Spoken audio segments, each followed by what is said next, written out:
Imagine তোমার এলাকার প্রতিটা মানুষ, তোমার সবচেয়ে কাছের বন্ধু, এমনকি তোমার মা বাবাও সবাই অ্যাক্টর। পুরো শহরটা একটা সেট। আর সবচেয়ে ভয়ঙ্কর ব্যাপারটা কি জানো? তুমি জানোই না যে তুমি বন্দী। শুনতে কনস্পিরেসি থিওরির মতো লাগছে, কিন্তু এটা কোনো কনস্পিরেসি থিওরি না, এটা একজন মানুষের পুরো জীবন। এটাই দি ট্রুম্যান শো। ট্রুম্যান বারব্যাংক জন্ম থেকে একটা রিয়েলিটি শো এর মধ্যে বাস করছে। তার বাড়ি, তার চাকরি, তার বিয়ে, তার বন্ধুত্ব সবকিছুই স্ক্রিপ্টেড। শুধু ট্রুম্যানই জানে না যে তার জীবনটা একটা স্ক্রিপ্ট। কিন্তু ট্রুম্যানের আসল প্রিজনটা শহর নয়, আসল প্রিজন হলো সে জানেই না যে সে বন্দী। প্রায় 400 বছর আগে রেনে দেকার্ত একটা ভয়ঙ্কর প্রশ্ন করেছিলেন, তোমার দেখা, তোমার শোনা, এমনকি তোমার নিজের চিন্তাগুলো কোনো অদৃশ্য শক্তি যদি ম্যানিপুলেট করে, তাহলে তুমি কিভাবে নিশ্চিত হবে যে তোমার রিয়েলিটি সত্যি? দেকার্ত এই হাইপোথেটিক্যাল রিসিভারকে বলেছিলেন দি ইভিল ডিমন। আর ট্রুম্যানের পৃথিবীতে ক্রিস্টফ যেন সেই ইভিল ডিমনের একটা মডার্ন মডিফাইড ভার্সন। ট্রুম্যান ধীরে ধীরে সবটা বুঝতে শুরু করে। প্রথমে আকাশ থেকে একটা স্টুডিও লাইট পড়ে যায়, তারপর রেডিওতে তার নিজের মুভমেন্টগুলো বলে দেওয়া হয় আগে থেকেই। তার চারপাশে মানুষগুলো হঠাৎ করে যেন স্ক্রিপ্টেড হয়ে যায়।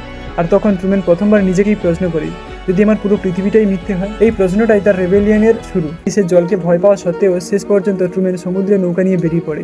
আর শেষে সেই আকাশ আঁকা দেওয়ালে গিয়ে ধাক্কা খায়, লিটারালি তার পৃথিবীর সেটের একদম শেষ প্রান্ত। ক্রিস্টফ তখন সরাসরি তার সাথে কথা বলে আকাশ থেকে, বলে বাইরের পৃথিবীও পারফেক্ট নয়, এখানে তুমি অন্তত নিরাপদে ছিলে, এখানে তুমি অন্তত সুখী ছিলে। কিন্তু ট্রুম্যান এবার নিরাপত্তা নয়, সত্যকে বেছে নেয় আর দরজা দিয়ে বেরিয়ে যায়। কিন্তু ভেবে দেখো, সেই চয়েসটাও কি সত্যিই তার নিজের ছিল, নাকি ক্রিস্টফ নিজেই চেয়েছিল এই এন্ডিং?